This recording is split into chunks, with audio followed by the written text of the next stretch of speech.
પ્રાર્થના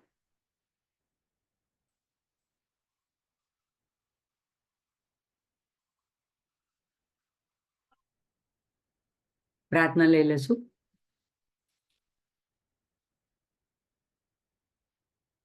અતિમધુર ચાપહસ્તામ અપરિમિતામ મોદબાણ સૌભાગ્યામ અરુણામ અતિશય કરુણામ અભિનવ કુલ સુંદરીમ વંદે. હવે આપણે આ ત્રિશતીના લગભગ અંત સુધી પહોંચવા આવ્યા છીએ. આજે આપણે લ ઉપરના બાકીના જે નામો છે એ જોશું. 51 સુધી જોઈ લીધા હતા આપણે. આજે 52મો શ્લોક જોશું. બધા જ નામ મંત્રરૂપ છે. લબ્ધ શક્તિર્લબ્ધ દેહા લબ્ધેશ્વર્ય સમુન્નતિ લબ્ધ બુદ્ધિર્લબ્ધ લીલા લબ્ધ યૌવનશાલિની. આ એક શ્લોક જોશું, પછી આગળ ચાલશું. લબ્ધ શક્તિર લબ્ધ દેહા લબ્ધેશ્વર સમુન્નતિ લબ્ધ વૃદ્ધિર રકારની લેફ લઈ લેવાની, વૃદ્ધિ એને બદલે રકારની રેફ થઈ ગઈ છે. લબ્ધ લીલા લબ્ધ યૌવનશાલિની આખો એક નામ છે. લબ્ધ શક્તિ તો માં પાસે બધી જ લબ્ધ એટલે બધું જ એને પ્રાપ્ત છે, બધું એની પાસે ઉપસ્થિત છે. તો શક્તિ બધા જ પ્રકારની શક્તિ માની પાસે પ્રાપ્ત છે, માને લબ્ધ છે. આમાં માયા શક્તિ છે, શિવની સ્વાતંત્ર્ય શક્તિ પણ છે, એમાં એની ઈચ્છા શક્તિ, જ્ઞાન શક્તિ, ક્રિયા શક્તિ એવી 3 મુખ્ય શક્તિઓ પણ છે, જેના દ્વારા એ બ્રહ્માંડનું સર્જન, પાલન અને વિઘટન કરે છે. તો એક અર્થ આ છે કે મા પાસે આ બધી, એટલે બ્રહ્માંડમાં કોઈ એવું છે જ નહીં એવું કે માની શક્તિની બરોબરી કરી શકે. એટલે બધી જ. તો લલિતા સહસ્ત્રનામમાં પણ આવું એક પરાત્રિપુર સુંદરી માટે, લલિતાંબિકા માટે નામ આવે છે, સર્વશક્તિમયી. સર્વશક્તિમયી. હવે શક્તિના પણ 2 પ્રકાર છે. એક તો અર્થ એવો કે માની પોતાની શક્તિ ઉર્જા, એટલે કે મા પાસે જે શક્તિ છે, એટલે આપણે જે વાત કરી કે ઈચ્છા શક્તિ, જ્ઞાન શક્તિ, ક્રિયા શક્તિ, સ્વાતંત્ર્ય શક્તિ. બીજું કે એની જે દેવીઓ છે કે જે એના નિયંત્રણમાં કાર્ય કરે છે. આપણે જોયું કે શરીરની અંદર માતૃકા દેવીઓ છે. તો એ બધી દેવીઓ જે છે, ખડગમાલામાં શ્રીયંત્રમાં જોયું કે બધા આવરણની જુદી જુદી દેવીઓ છે. તો એ બધી દેવીઓ માના કયા પ્રમાણે માના નિયંત્રણમાં કામ કરે છે. તો એ પણ એક પ્રકારે એમાં પણ માની જ શક્તિ રહેલી છે. એટલે એ બધી દેવીઓના રૂપમાં પણ રહેલી બધી શક્તિઓ પણ માનો જ અવતાર છે. એટલે સર્વશક્તિમયી બને છે. તો પરાશક્તિ પાસે જે લલિતા સહસ્ત્ર નામનું ઉપાખ્યાન આવે છે, લલિતા ઉપાખ્યાન બ્રહ્માંડ પુરાણમાં, એમાં જે યુદ્ધનું વર્ણન આવે છે, એમાં વારાહી અને દંડનાથા, શ્યામલા. તો એ વારાહી ને શ્યામલા એ બંનેની એ બધી મંત્રીઓ છે, એ પણ એની શક્તિ છે. પછી 10 મહાવિદ્યા છે, એ પણ પરાશક્તિના જ રૂપો છે. પાર્વતીએ જ એ પોતે 10 દિશામાં 10 શક્તિ પ્રગટ કરી હતી અને એને 10 મહાવિદ્યા કહેવાણી. તો એ પણ એ બધી એમની જ શક્તિ છે. એટલે લબ્ધ શક્તિ. હવે લબ્ધ દેહા, તો લબ્ધ દેહા બધા જ પ્રકારના દેહો એમને પ્રાપ્ત છે, લબ્ધ છે, અવેલેબલ છે. તો કયા? એટલે કે માએ જ આ જડ ચેતન આખા બ્રહ્માંડમાં જેટલા પણ દેહ ધારણ કર્યા છે, જેટલા પણ રૂપો ધારણ કર્યા છે, એ બધા કીટથી માંડીને બ્રહ્મા સુધીના. તો આ બ્રહ્મ કીટ જનની, તો એ બધા જ માના રૂપ છે. એટલે કે બધા દેહા, ઘણા બધા દેહ, અનંત દેહ, એ બધા માના લબ્ધ દેહા છે. લબ્ધૈશ્વર્ય સમુન્નતિ, લબ્ધ ઐશ્વર્ય સમુન્નતિ. સમુન્નતિ એટલે વિશાળ, વિશાળ એવું, અનંત એવું ઐશ્વર્ય એમની પાસે અવેલેબલ છે, એમને પ્રાપ્ત છે, એમને લબ્ધ છે. તો એ કયું એવું અનંત એવું ઐશ્વર્ય, અનંત એવું ધન એમને પ્રાપ્ત છે? તો 2 રીતે જોઈ શકાય. કે એક તો બધા જ પ્રકારના ઐશ્વર્યની પ્રદાતા છે, એટલે કે બધું જ જગતમાં બ્રહ્માંડમાં 14 ભ્રુવનમાં જેટલું પણ ઐશ્વર્ય છે એ બધું જ એમની પાસે પ્રાપ્ત છે, એમને લબ્ધ છે. બીજું કે ભૌતિક દ્રષ્ટિએ ન જોઈએ તો શિવ એ જે એમને મન એક પરમ ધન છે, એક એવું તો એવું એમને પ્રાપ્ત છે, કારણ કે શિવ એમને પ્રાપ્ત છે. તો એવું સમુન્નતિ, સર્વશ્રેષ્ઠ એવું, અનંત એવું, વિશાળ એવું ઐશ્વર્ય એમને પ્રાપ્ત છે. અને સ્વામી શરણાનંદજી તો હંમેશા એમ જ કહે છે કે આ બે વસ્તુ તમે ધ્યાનમાં રાખો. મેરા કુછ નહીં હૈ, અહીંયા આ જગતની અંદર એક નાનામાં નાની પિન કયો કે એક નાનામાં નાનું રજકણ કયો કે તણખલું કયો, એટલું પણ મારું કહેવાનો આપણને અધિકાર નથી. આ શરીરને પણ મારું કહેવાનો અધિકાર નથી. આ શરીર અને એની ઇન્દ્રિયો જે કાંઈ મળી છે એ જગતની સેવા કરવા માટે, અથવા તો એમ સમજો કે આપણે જે વાસનાઓ લઈને આવ્યા હતા અને જેને કારણે આ દેહ લેવો પડ્યો એને પૂરો કરવા માટે અને લોકોની સાથેના આપણે જે ઋણાનુબંધ છે એ ચૂકવવા માટે, લેતી દેતીનો હિસાબ પતાવવા માટે આપણને આ બધી ફેકલ્ટી, ફેસિલિટી, ઉપકરણ આ બધા મળેલા છે. એટલે પણ એ જેમ આપણને સરકારી નોકરીમાં કોઈ ગયું હોય અને એને સ્વામી રામસુખદાસજી એમ સમજાવે કે તમને ત્યાં કામ કરવા માટે ટેબલ મળ્યું હોય, લખવા માટે કાંઈ સગવડ મળી હોય, ડેસ્ક મળ્યું હોય, પેન મળી હોય, જે કાંઈ મળ્યું હોય, પણ પછી તમારે જ્યારે તમારો સમય પૂરો થાય, સાંજે તમે નીકળો ત્યારે એ બધું ત્યાં જ મૂકીને તમારે નીકળી જવાનું હોય છે. અથવા તો રિટાયર્ડ થાવ ત્યારે તમારે એ બધું ત્યાં જ ખુરશી, ટેબલ, તમારી જે જગ્યા હોય ત્યાં જ મૂકીને આવવાની. એ તમને વાપરવા માટે મળી હોય છે. ઘરે લઈ જવા, પઝેસ કરવા માટે, એના ઉપર સ્વામિત્વ સ્થાપવા માટે નથી મળતી. એવી રીતે અહીંયા એમ આપણને જે કાંઈ મળેલું છે એ બધું આપણને આપણું છે જ નહીં. તો શરણાનંદજી હંમેશા કહે છે કે મેરા કુછ નહીં, એ પહેલું યાદ રાખો, કારણ કે ખરેખર જ આપણું કાંઈ નથી. આપણે આવ્યા ત્યારે પણ આપણે ખાલી હાથ આવ્યા અને આપણે જશું ત્યારે પણ ખાલી હાથ જશું. અહીંયા કેટલું એ કમાઈ લીધું હોય, કેટલું એ મેળવી લીધું હોય, કેટલી પદવી, બુદ્ધિથી કંઈક મેળવી લીધું હોય, કંઈક પદથી મેળવી લીધું હોય, કંઈક પૈસાથી ધન કમાઈ લીધું હોય, પણ એ બધું જ અહીંયા જ રાખીને જવાનું છે. તો આપ મેરા કુછ નહીં હૈ. બીજું હંમેશા કે છે કે મુझे कुछ नहीं चाहिए. મુझે કુછ નહીં ચાહીએ એટલે હું એટલો પરિપૂર્ણ છું કે કંઈ પણ વસ્તુ મળવાથી મારામાં કાંઈ વધી નહીં જાય અને કાંઈ પણ વસ્તુ મારી પાસેથી નીકળી જશે, વયું જશે, નષ્ટ થઈ જશે તો મારામાં કાંઈ ઓછપ નહીં થાય. તો મેરા કુછ નહીં હૈ, મુझे કુછ નહીં ચાહીએ. પણ માનું એવું છે કે લબ્ધૈશ્વર્ય સમુન્નતિ હે. એમના શિવ રૂપે એમને એવું અપાર ધન, એવું એક ઐશ્વર્ય પ્રાપ્ત થયું છે કે એનાથી મોટું કોઈ ધન કે ઐશ્વર્ય હોય જ જગતમાં છે જ નહીં, હોઈ જ ન શકે. તો એની એ અધિષ્ઠાત્રી છે, એની એ દાત્રી છે. તો એ આપણને એ જ એનું જ ધન, આપણે જો એની પ્રાર્થના કરીએ, આપણે એનું શરણ લઈએ, આપણે એનું આ ત્રિશક્તિનું ગાન કરીએ અને આપણે એનું ધ્યાન કરીએ તો એની પાસે જે ઐશ્વર્ય છે એ ઐશ્વર્ય એ આપણને આપી શકે, એટલે કે આપણને શિવ સાયુજ્ય કરાવી શકે.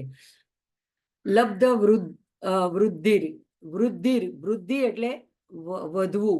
તો એટલું કોઈ પણ વસ્તુને વધે વધે વધે તો પરિપૂર્ણ થઈ જાય. જેમ કે પુષ્પ હોય, એ ખીલે, કીડી, નાની કળી પહેલા નાની હોય, મોટી થાય અને પછી પ્રફુલ્લિત થઈને પૂર્ણ રૂપે વિકસિત થાય.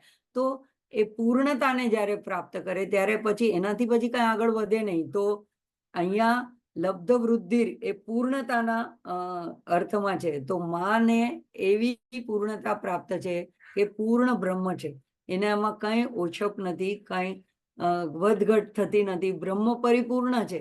તો લબ્ધ વૃદ્ધિને આપણો જે શાંતિ મંત્ર છે, ઓમ પૂર્ણમદ પૂર્ણમિદમ પૂર્ણાત પૂર્ણમુદચ્યતે પૂર્ણસ્ય પૂર્ણમાદાય પૂર્ણમેવાવશિષ્યતે, એના દ્વારા અહીંયા ભાષ્યકારે સમજાવ્યો છે કે લબ્ધ વૃદ્ધિ એટલે એક પૂર્ણમદ એટલે આ પૂર્ણ છે, આ પૂર્ણ છે એટલે આ બ્રહ્મ જે છે એ પૂર્ણ છે.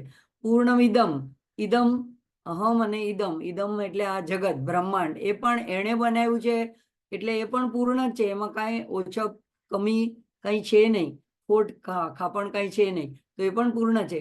અને પૂર્ણસ્ય પૂર્ણમાદાય, પૂર્ણમાંથી પૂર્ણ લઈ લઈએ તો પણ પૂર્ણમેવા અવશિષ્યતે, પૂર્ણ જ બાકી રહે. તો જો આ આપણને સમજવાનું કઠિન પડતું હોય તો એક માતાની કલ્પના કરો કે જ્યારે એક બાળકને જન્મ આપે છે તો સ્ત્રી તરીકે પૂર્ણ હોય છે, અને પછી એક બાળકને જન્મ આપે છે તો એ બાળક પણ એક પાછો એક સ્વતંત્ર જીવ હોય છે, એટલે કે એ પણ એક પૂર્ણ પરિપૂર્ણ હોય છે. અને એ પૂર્ણમાંથી એ પૂર્ણ નીકળી જાય, એનામાંથી એ પૂર્ણને કાઢી લેવામાં આવે તો પણ બાકી જે બચે છે એ પણ પૂર્ણ જ બચે છે. તો એવી રીતે અહીંયા લબ્ધ વૃદ્ધિ એટલે કે પૂર્ણ અનંતમાંથી પૂર્ણ લઈ લે તો પણ પૂર્ણ જ રહે, એવી લબ્ધ વૃદ્ધિ. લબ્ધ લીલા, લબ્ધ લીલા એટલે કે બધી જ લીલાઓ જેને લબ્ધ છે, હસ્તગત છે, અને એને માટે એક રમત જ છે.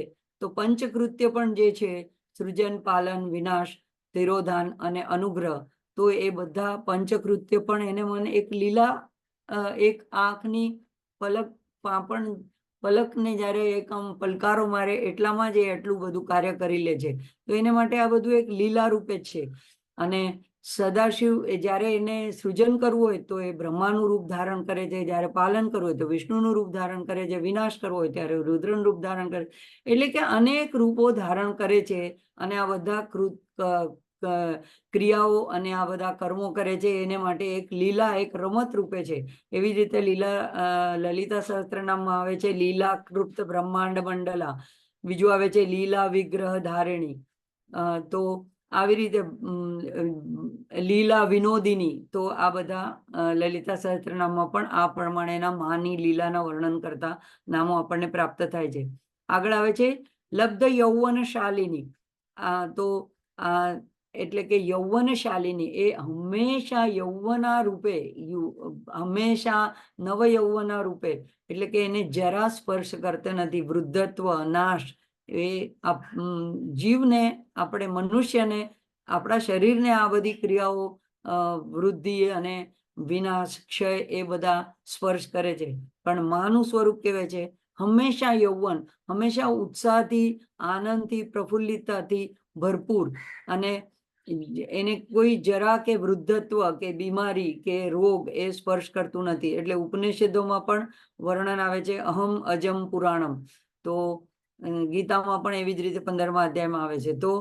તો એ રીતે દિવ્ય રૂપધારી, યૌવનધારી, સદા ષોડશી રૂપે એવી લબ્ધ યૌવન શાલિની.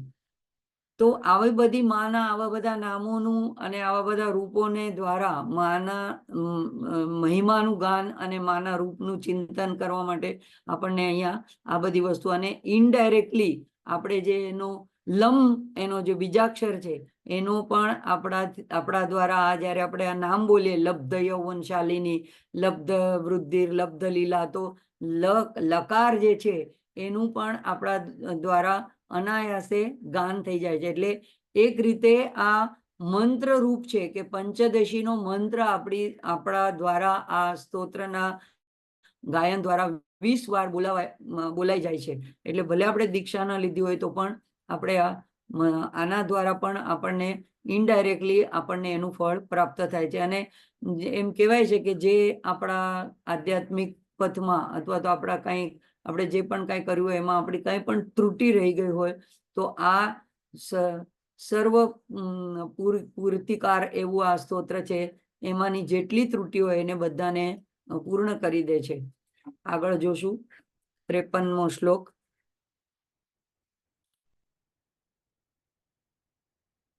લબ્ધાતિશય સર્વાંગ સૌંદર્યા લબ્ધ વિભ્રમા. મને એમ છે કે હા બરાબર છે.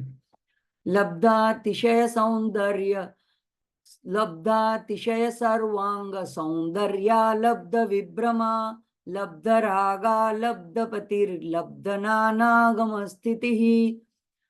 લબ્ધ અતિશય સર્વાંગ સૌંદર્ય, તો એમને અતિશય એટલે કે ભરપૂર, ખૂબ જ એવું સર્વાંગ, દરેકે દરેક અંગ પ્રત્યંગમાં સૌંદર્યથી ભરપૂર એવા સૌંદર્ય લબ્ધ, એવા પ્રાપ્ત એવા માં છે.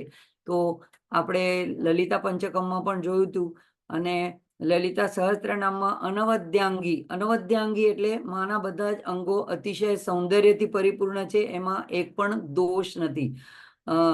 તો લલિતા પંચકમાં આપણે જોયું હતું કે એમના ચહેરાનું વર્ણન કે કમળ જેવું એમનો ચહેરો, મુખારવિંદ, પ્રાતર સ્મરામી લલિતા તવ,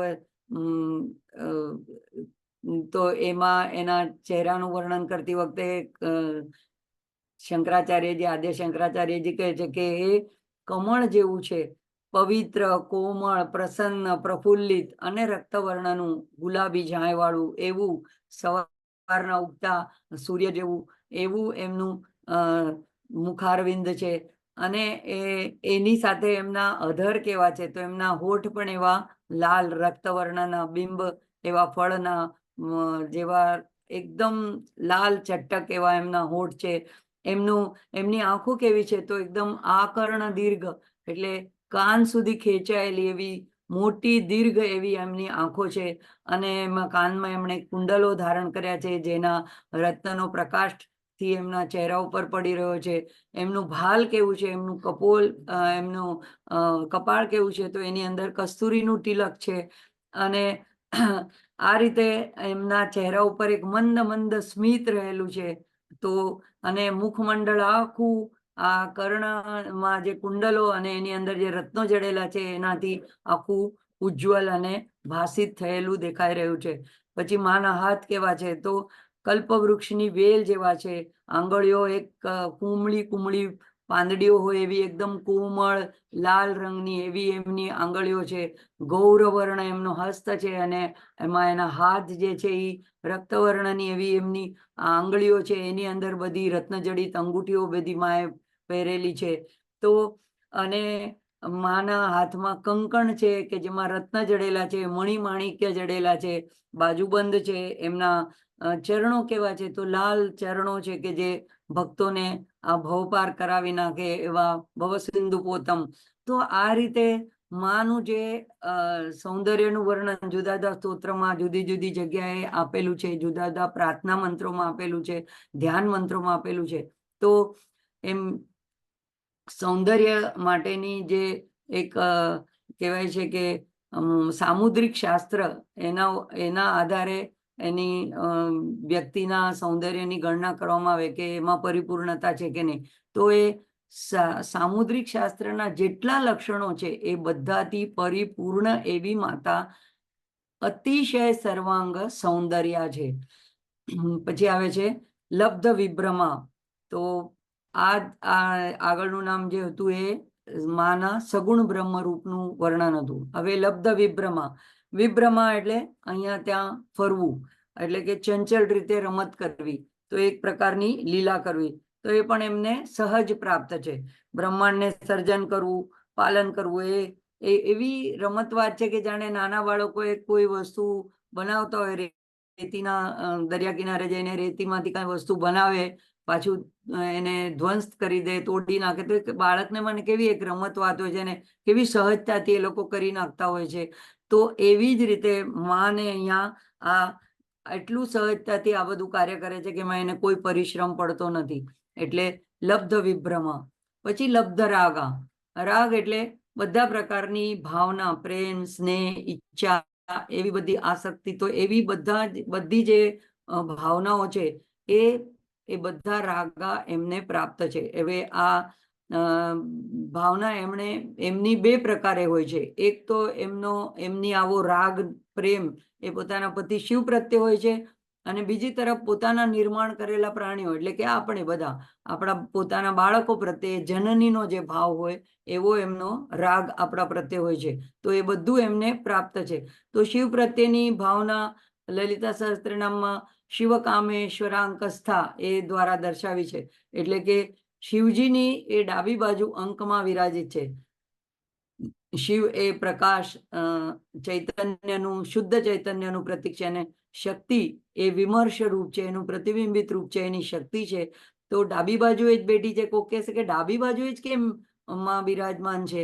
તો જેમ આપણું હૃદય આપણા શરીરની ડાબી બાજુ હોય છે, એમ એમ એવી એક માન્યતા કે શિવનું હૃદય રૂપ છે માને, શિવને માં એનું હૃદય છે, એટલા માટે ડાબી બાજુ પર શિવના ડાબી બાજુના હૃદય રૂપે ત્યાં બેઠેલા છે. અને પોતાના ભક્તો પ્રત્યે એ આ રાગ કઈ રીતે માં એનો ઉપયોગ કરે છે, તો લલિતા સહસ્ત્રનામમાં આવે છે રાગ સ્વરૂપ પાષાઢ્યા. તો રાગ એટલે ઈચ્છા, આકાંક્ષા. આપણે માયાથી વિભ્રમિત થઈને જુદી જુદી પ્રકારની ઈચ્છાઓ કરીએ છીએ, અને એક આવી ઈચ્છાઓ આપણને કેમ થાય છે? કારણ કે આપણે આપણા સ્વરૂપને જાણતા નથી, અને આપણને એમ લાગે છે કે મારામાં કંઈક ઓછપ છે. મારી પાસે એક બેડરૂમનું ઘર હોય તો મને લાગે છે કે નહીં, મને 2 બેડરૂમનું હોવું જોઈએ કે 3નું હોવું જોઈએ. મારી પાસે 1 કાર હોય તો મને લાગે 2 કાર હોવી જોઈએ. આવી રીતે એક વસ્તુ હોય તો હજી મને આ જોઈએ છે, હજી મને આ જોઈએ છે, એવી જે આપણને એક મનમાં ભૂખ રહ્યા કરે છે. એટલે કારણ કે અપૂર્ણતા એવી આપણે પોતાની જાતને અનુભવીએ છીએ, અને આ વસ્તુ દ્વારા, આ વ્યક્તિ દ્વારા, આ પરિસ્થિતિ દ્વારા આપણે પરિપૂર્ણતા પામશું એવા બ્રહ્મા આપણે આખી જિંદગી ફાંફા માર્યા કરીએ છીએ, વસ્તુઓની ઝંખના કર્યા કરીએ છીએ, અને એ મળી ગયા પછી પણ પૂર્ણતા તો અનુભવાતી જ નથી. પાછી કોઈક નવી ઈચ્છા ઉત્પન્ન થાય છે, અને એની પાછળ આપણે પડીએ છીએ. તો એ બધી ઈચ્છાઓ જો આ જન્મમાં પૂરી ન થાય અને વાસના રૂપે બાકી રહે તો એ પૂરી કરવામાં ફરી જન્મ લેવો પડે છે, અને આ રીતે આપણે જન્મ મૃત્યુના ચક્કરમાં ફેરા ખાયદા કરીએ છીએ. તો અહીંયા આ નામ કે છે કે જો માનું શરણ લે તો આપણને આવા રાગથી મુક્ત કરે છે, કારણ કે એની પાસે રાગ સ્વરૂપ પાષાઢ્યા, એ પોતાના તરફ રાગથી, અનુરાગથી આપણને ખેંચી લે છે. એવો પાશ નાખે છે કે આ બધા ભૌતિક રાગ, ભૌતિક ઈચ્છાઓથી આપણને દૂર કરે છે, ભક્તને દૂર કરે છે, અને ભક્તને પોતાની તરફ આકર્ષી લે છે, પોતાની તરફ ખેંચી લે છે. તો લબ્ધ રાગા.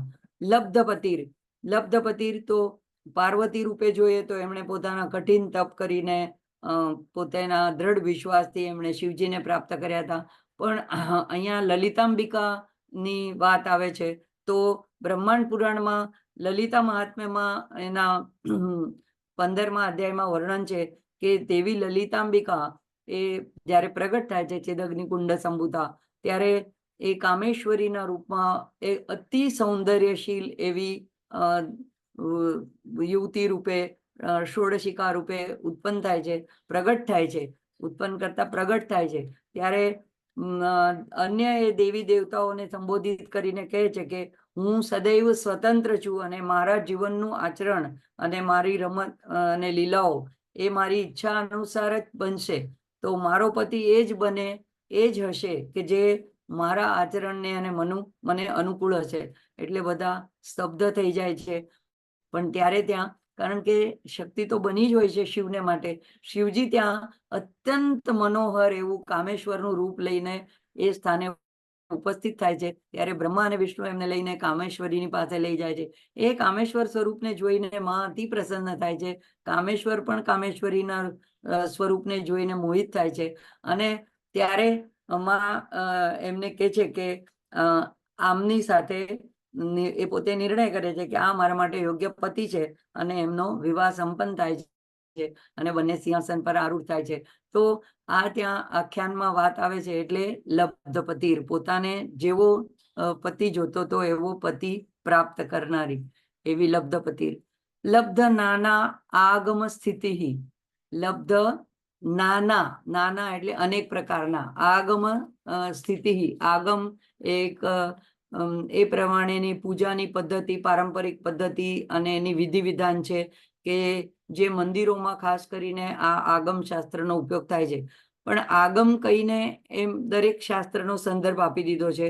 તો આગમ શાસ્ત્રમાં ખાસ કરીને પૂજાની અને નિર્માણની વિધિઓ નિર્ધારિત કરેલી છે. અને તો આ નામ દર્શાવે છે કે માં બધા જ આગમ શાસ્ત્રોમાં નિવાસ કરે છે, કારણ કે આગમ સ્થિતિ એમાં સ્થિત થયેલી છે. અને બ્રહ્મ જે છે એ બધા શાસ્ત્રોનો સ્ત્રોત છે. તો એટલે બધા શાસ્ત્રોનો જન્મ બ્રહ્મમાંથી થાય છે. બ્રહ્મ શાસ્ત્રને આપણે અપૌરુષે કહે છે. અપૌરુષે એટલે કોઈ વ્યક્તિએ લખેલા નથી. એ વેદો અને ઉપનિષદો, બ્રહ્મસૂત્ર એ બ્રહ્મમાંથી ઉત્પન્ન થઈને આવેલું છે. તો પ્રગટ કેવી રીતે થયું? તો જ્યારે યોગ્ય સમયે એ ઋષિઓ, સંતો અને સદગુરુઓ એના ધ્યાનમાં એમને એ દેખાણું, એ લોકો એના દ્રષ્ટા બન્યા અને યોગ્ય સમયે એ પ્રગટ થયું જગત સામે. તો અહીંયા લબ્ધ નાના આગમ સ્થિતિ, એટલે આમ બધા જ શાસ્ત્રો જેમાં આગમ પણ સમાવિષ્ટ છે એ બધામાં માં સ્થિત છે. આગળ 54મો શ્લોક જોશું. લબ્ધ ભોગા લબ્ધ સુખા લબ્ધ હર્ષાભિપૂજિતા. તો અહીંયા લબ્ધના લ પરના નામો અહીંયા લબ્ધ હર્ષાભિપૂજિતામાં પૂરા થઈ જાય છે. પહેલા એને જોઈ લેશું. લબ્ધ ભોગા, દરેક પ્રકારના ભોગ એમને પ્રાપ્ત છે. આપણને ભોગ આપણા જીવાત્માના દ્રષ્ટિએ સુખ અને દુઃખ બંને પ્રકારના ભોગ આપણે ભોગવવાના હોય છે. માના સંદર્ભે જોઈએ તો એક આનંદને પ્રાપ્ત કરનારી, એ પોતે જ આનંદ સ્વરૂપિણી છે અને એટલામાં જે આનંદનો સ્ત્રોત પણ છે. એટલે ભક્તો પણ જે એને ભજે છે, જે એના શરણાગત થાય છે, એને પણ એ આનંદના જ ભોગી બનાવે છે. એટલે આપણે પણ માની પાસેથી ભોગ માંગવાનો છે તો આનંદનો જ ભોગ લેવાનો છે. તો એવો પરમાનંદ ક્યારે મળે? તો માની સાથે એકરૂપ થવાથી પ્રાપ્ત થાય છે, એટલે કે મુક્તિ દ્વારા. તો આમાં ગઈકાલે એક નામ આવ્યું હતું આપણને, લબ્ધ વાંછિતા. તો એમાં પરાશક્તિ પાસે આપણે જે કાંઈ ઈચ્છા કરીએ એ આપણને પ્રાપ્ત કરાવી દે છે. પણ માં પોતે આવી બધી ભૌતિક ઈચ્છાઓથી પરે છે, તો માને તો એવા બધા ભોગોની પણ કઈ પડી નથી. પણ જે એકમાત્ર એમની પાસે જો ઈચ્છા હોય તો એ જ છે કે પોતાના ભક્તો ઉપર પોતાની કૃપાનો વર્ષાવ કરવો. તો કાંચીના જે પરમાચાર્ય થઈ ગયા, એમને એવું કેવું હતું કે મનને કોઈ રૂપ પર ધ્યાન લગાડવું હોય, કોઈ કેન્દ્રિત કરવું હોય, અથવા તો કોઈ મંત્રનો જાપ કરવો હોય અને એને માટે એને પ્રશિક્ષિત કરવું હોય, એટલે કે ટ્રેન કરવું હોય, મનને આપણે એવો અભ્યાસ પાડવો હોય, તો એ બહુ જ કઠિન થાય છે. કદાચ આપણે આજ કરીએ ને કાલે પાછા એમાં ફેલ થઈ જાય, કંટાળ આવી જાય, એમાં મન ન લાગે, રુચિ ન થાય. તો એને માટે એમણે કીધું કે ક્યાંકથી તો પહેલું પગલું આપણે ઉપાડવું જ પડશે. તો સહેલામાં સહેલું આધ્યાત્મિક માર્ગમાં પહેલું પગથિયું એ છે કે પરાંબિકા લલિતાંબિકાના ચરણોને ધ્યાન કરવું. ચરણો, મુખારવિંદ કે એ બધું હજી તમારા ધ્યાનમાં કદાચ ના આવે, પણ એ કે ચરણો, માના ચરણો, તો એ ચરણના ઉપર ધ્યાન પેલા કોન્સન્ટ્રેટ કરવું. અને એ ચરણ કેવા છે એનું ચિંતન કરવું કે સુંદર છે, લાલ રંગના છે, અલતા લગાડેલા છે, મહેંદીથી નખ રંગેલા છે, શીતળ છે, કોમળ છે, મૃદુ છે. તો આવી રીતે એનું ચિંતન કરીને મનને એમાં સ્થિર કરવું. પછી ધીમે ધીમે રોજ પૂજા કર્યા પછી માના ચરણોનું જ ધ્યાન કર્યા કરવું અને પ્રાર્થના કર્યા કરવી. તો ધીમે ધીમે એ આપણને જન્મ મરણના ચક્રમાંથી મુક્તિ અપાવે છે. બીજી રીત એમણે એમ કીધી કે દાખલા તરીકે સીધું ધ્યાન ન કરી શકાતું હોય તો પેલા સ્તુતિ સ્તોત્રનું ગાન પઠન કરવું. જેમ કે અત્યારે આપણા દર શુક્રવારે લલિતા સહસ્ત્રનામ બોલીએ છીએ, ત્રિશતી બોલીએ છીએ. જો તમે લોકો ખડગમાલા સ્તોત્ર, દેવી ખડગમાલા સ્તોત્ર બોલતા હશો, કલ્યાણ વૃષ્ટિ સ્તોત્ર બોલતા હશો, કોઈ કનકધારા સ્તોત્ર બોલતું હશે, તો આ બધા સ્તોત્ર દ્વારા માના મહિમાને ગુણગાન ગાતા ગાતા, માના મહિમાને જાણતા જાણતા ધીમે ધીમે બીજો ક્રમ આવે છે જપ. અને જપ કરવો અને અંતે ધ્યાન કરવું. તો જપ પણ આપણને દીક્ષા ન લીધી હોય તો જપ માટેના પણ સ્તોત્ર છે, કલ્યાણ વૃષ્ટિ સ્તોત્ર છે, આ ત્રિશતી સ્તોત્ર છે, લલિતા સહસ્ત્રનામ પણ એક જપ તરીકે જ ગણાય છે. તો એ આવા જપ રૂપે એને ધ્યાન જપ કરવો અથવા એનું બીજું પગલું છે. અને જપ કર્યા પછી ધીમે ધીમે ધ્યાન તરફ આગળ વધવું. તો એ ધ્યાન વખતે સતત પ્રાર્થના કર્યા કરવી કે હે માં, હે પરાંબિકા, મને આશીર્વાદ આપજો કે જ્યારે મારા શરીરમાંથી પ્રાણ નીકળે તે વખતે પણ હું આપનું ધ્યાન કરતો રહું અને ફરીથી આપ સાથે એકાત્મતા સાધુ, આપની સાથે જોડાઈ જાઉં. આવી પ્રાર્થના ચરણ કમલોમાં રોજ કરતા કરતા એવું કરતા જ રહેવાથી જીવન મરણના ચક્રમાંથી મુક્તિ મળી શકે છે, પરમાનંદ પ્રાપ્ત થાય છે, એવું કાંચીના પરમાચાર્યનું કહેવું છે. તો આ રીતે માને પાસે, માં તો લબ્ધ ભોગા છે, પણ આપણે શું માંગવું એ આપણા પર નિર્ભર કરે છે. પછી આવે છે લબ્ધ સુખા. તો કોઈ પણ વસ્તુ પ્રાપ્ત કરવી અને પછી એમાંથી સુખ લેવું એ બે અલગ અલગ વસ્તુ થાય છે. વસ્તુ પ્રાપ્ત હોય, ભોગ પ્રાપ્ત હોય, પણ આપણને કોઈ રોગ થયો હોય તો આપણી પાસે બધી મીઠાઈ પડી હોય પણ ડાયાબિટીસ થયો હોય તો આપણે એનો ભોગ લઈ શકતા નથી, એનું સુખ પ્રાપ્ત કરી શકતા નથી, આનંદ લઈ શકતા નથી. શરીર બરાબર ન હોય, કમજોર હોય, રોગ થયો હોય, અશક્ત હોઈએ તો કદાચ આપણને ક્યાંક તીર્થ સ્થળે જવાની ઈચ્છા હોય ચાલીને, અત્યારે જેમ કે અયોધ્યા જવાનું મન થઈ ગયું હોય અને રામલલ્લાના દર્શન કરવાનું મન થઈ ગયું હોય, પણ જો શરીર જ સાથ ન આપતું હોય, પ્રવાસ જ ન થઈ શકતો હોય, તો પૈસા હોય, આપણને કોઈ એવું નોકરીનું બંધન ન હોય, બીજી કોઈ પણ અગવડ ન હોય, પણ છતાં પણ ન જઈ શકાય એવું બની શકે તો લબ્ધ સુખા. પણ માને એવું નથી. એટલે માન બ્રહ્મ એ સચ્ચિદ આનંદ સ્વરૂપ છે. તો બધા પ્રકારની ખુશી, બધા પ્રકારના સુખો એમને લબ્ધ છે અને જે એમને ભજે છે એ બધાને પણ એ આવા જ સુખ નું દાન કરે છે. તો આપણે પણ બ્રહ્મના અંશ છીએ તો આવો આનંદ અને આવી ખુશી આપણી અંદર પણ ઉપસ્થિત છે જ, પણ માયાના પ્રભાવથી આપણે સુખ બહારના પદાર્થો દ્વારા મેળવવાની ઈચ્છા કરીએ છીએ અને બાહ્ય પદાર્થો, બાહ્ય વ્યક્તિ એનાથી આકર્ષિત થઈ જાય છે અને જન્મ મરણના ચક્કરમાં ફસાઈ જાય છે. પણ માને ભજવાથી એ અનંત સુખ આપણને પણ ઉપલબ્ધ થાય છે. અને એનો સહેલામાં સહેલો ઉપાય એ છે કે દરેક સંતો એક જ વસ્તુ કહે છે, પોતાના સુખની પરવાર કર્યા વગર મને સુખ જોવે છે, મને બધો આરામ પ્રાપ્ત થાય, એમ પોતાની જાતને, સ્વયંને કેન્દ્રમાં રાખવાને બદલે બીજાને કઈ રીતે હું સુખ આપું, મારા ઘરનાને કેવી રીતે સુખી કરું, મારી આજુબાજુના લોકોને કેવી રીતે સુખ પહોંચાડું, એ જો દ્રષ્ટિકોણ બદલી નાખે તો અનાયાસ જ આપણને પણ સુખ પ્રાપ્ત થાય જ છે. તો લબ્ધ સુખા લબ્ધ હર્ષાભિપૂજિતા. હર્ષા અભિપૂજિતા. અભિપૂજિતા એટલે અતિ શ્રેષ્ઠ એવું, પરિપૂર્ણ અને પૂજિતા એવા હર્ષ દ્વારા હર્ષાભિપૂજિતા. અને કોઈ જગ્યાએ પાઠવેદમાં પૂરિતા પણ છે.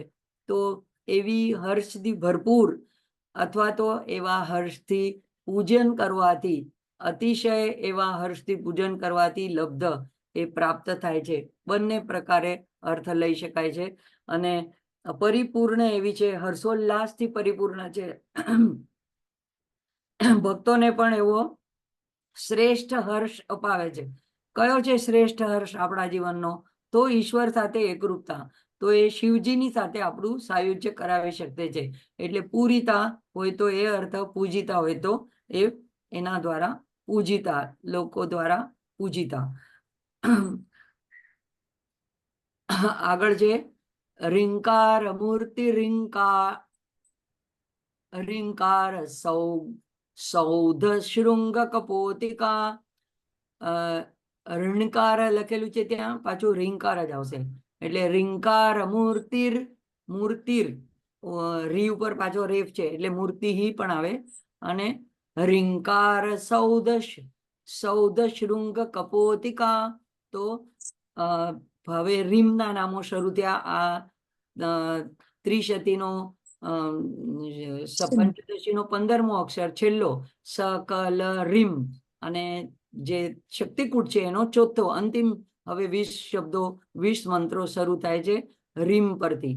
તો રિંકાર મૂર્તિ. અહીંયા એ રીમનો મૂર્તિ એટલે મૂર્તિમંત અવતાર છે. આપણે આગળ રીમના અર્થ જોયા એ જ પ્રમાણે છે અહીંયા. તો અહીંયા રીમકાર એક મૂર્તિ રૂપે, એટલે રીમકારમાં જ માં આખી સમાયેલી છે. માનો અવતાર જ છે. રીમ એટલે માનો અવતાર જ છે. એકાક્ષરી, એને દેવી પ્રણવ પણ કહેવાય છે. તો પછી આવે છે રિંકાર સૌધ શૃંગ કપોતિકા. આખું એક જ નામ છે. સૌધ એટલે એક મોટો મહેલ અને કે હવેલી, અને શૃંગ એટલે એક શિખર, એક પર્વતની ઉપરનું શૃંગ એટલે એનું શિખર, અને કપોતિકા એટલે માદા કબૂતર એટલે કે કબૂતરી. તો રિંકાર રૂપે કેવી રીતે અહીંયા કલ્પના કરવામાં આવી છે કે દુર્વાસા મુનિએ એક લલિતા સ્તવ રત્ન સ્તવ લખ્યું છે, એમાં આ નામની વધારે વ્યાખ્યા આપણને પ્રાપ્ત થાય છે કે એમણે એમ લખ્યું છે કે મેરુ પર્વતની શ્રૃંખલામાં 3 નાના નાના શિખરો છે, 3 શિખરો છે, અને એ 3 શિખરોને ઉપરથી એક રેખા દોરીને જોડવામાં આવે તો એક ત્રિકોણ બને છે, અને ત્રિકોણના ઘેરાની વચ્ચે એક હજી એક વધારાનું ઊંચું શિખર છે, આજુબાજુ 3 નાના શિખર અને એની વચ્ચે એક ઊંચું શિખર છે, તેમાં લલિતાંબિકાનો વાસ છે. એટલે સુમેરુ